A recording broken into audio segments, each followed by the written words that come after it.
Some of you know that I do not believe the official story of 9/11, what we are told by the government.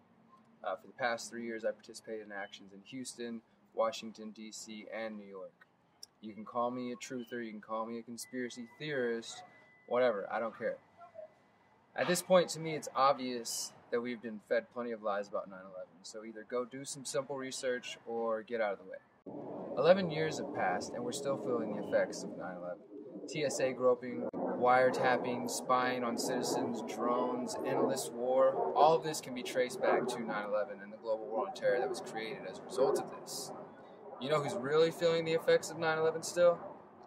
Khalid Sheikh Mohammed, aka KSM, and his alleged co-conspirators, who have been being tortured for the past 11 years awaiting trial. And since the very beginning of this trial that is now just getting underway, it's been obvious that it's a sham. The trial starts with a 40-second time delay that the ACLU and other media advocacy groups have been fighting. So every time KSM or any of his co-conspirators speak, 40-second time delay.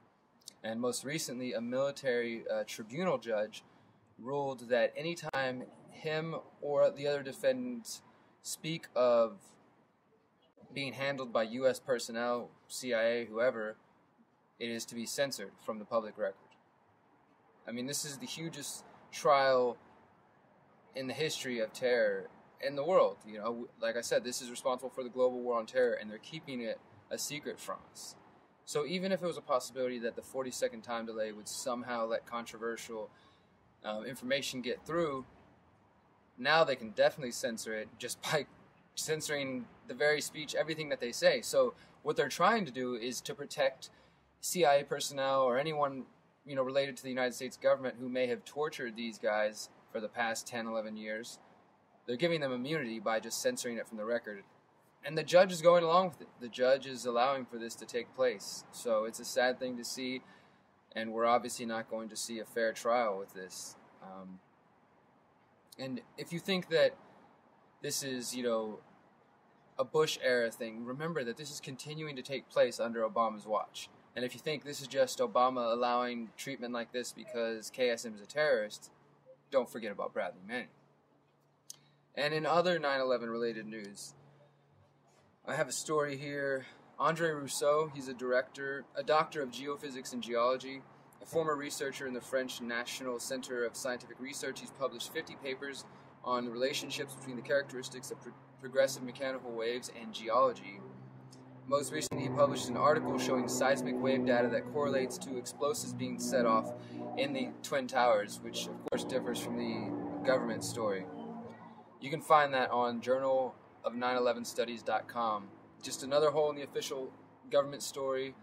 The government story is the only conspiracy theory when it comes to 9/11. Remember that.